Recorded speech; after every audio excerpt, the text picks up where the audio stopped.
Both the Liberals and the NDP are promising to phase out subsidies for the oil sands if they are elected. What are your thoughts on this? I think eliminating oil subsidies is a no-brainer. I mean, a lot of politicians promise to do it and they don't do it. It's not enough. We also need to be raising taxes on extraction. We need to be taxing those parts of our economy that are doing the most harm, like financial speculation and extraction. But obviously, stopping paying the polluters is the first step towards actually getting the polluters to pay for this crisis that they created. Okay, second question is, both opposition parties are trying to court the Green vote to oust Harper. Do you think Canadians are, in more general, starting to catch on to environmental affairs, such as those issues described in your book, This Changes Everything, in the last 10 years? I think the urgency of the climate crisis is something that more and more people are feeling because it affects their lives directly. They're dealing with the impacts of forest fires, flooding, record heat waves, drought. They know something very, very weird is going on. And they're also seeing leadership from places like the Vatican, and they're going, well, why aren't our political leaders acting, or why are they saying they see this as a crisis but doing the opposite with their actions? Okay. So I think that it is an issue that has a lot of resonance, especially if we can do what we're doing today, which is show that we can have a fair economy, more jobs, better paying jobs, and more justice if we do this transition right. And after nearly 10 years of Stephen Harper, what sort of condition do you think Canada is in today? We're in terrible condition, and I lived in the United States for 8 years, and I deliberately came back to Canada for a lot of the things that I'm seeing destroyed now by the current government. And what do you think needs to change? What's the most onerous legacy for you of Stephen Harper's government, in your opinion? Well, to me, Bill C-51, of course, which is declaring people like me will be considered enemies of the economy.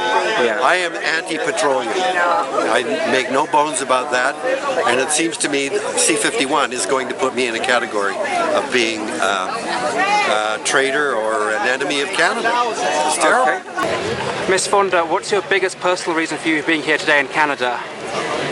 Well, I live across the border in the United States, and what happens in Canada affects us, just like what happens in our country affects Canada. This is a global issue. Tar sands oil, fracking, tankers taking very dangerous gas from the tar sands or from the Arctic down the British Columbia coast down to North America to the United States. It affects all of us, and we have to stop it, whether it's here or across the border. Okay. Or in South America. I mean, it's important. This is a Pan-American summit, Pan-American Games, so it's important that people from the Americas come here to raise their voices. And what would you say to Stephen Harper if you had the chance? Well, I hope he Goodbye. I hope he spoken by a Canadian labor union leader. He says goodbye. I said, well, maybe he'll wake up one day and have an epiphany and say, the tar sands are really a bad idea.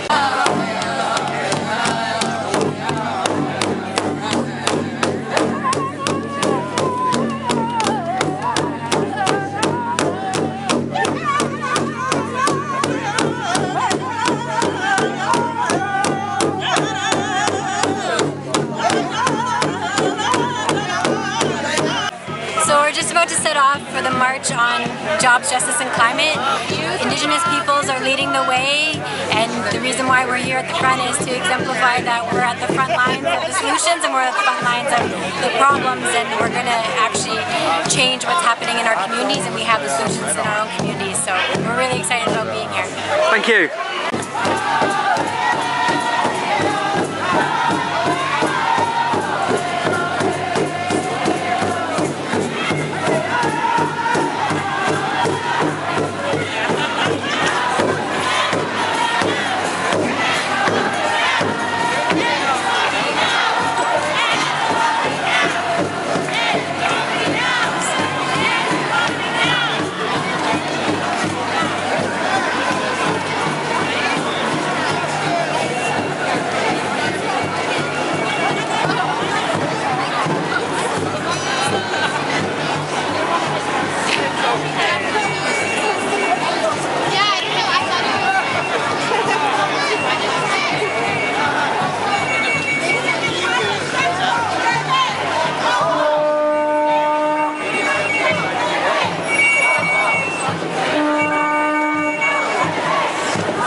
together to help the planet be a better place for all people.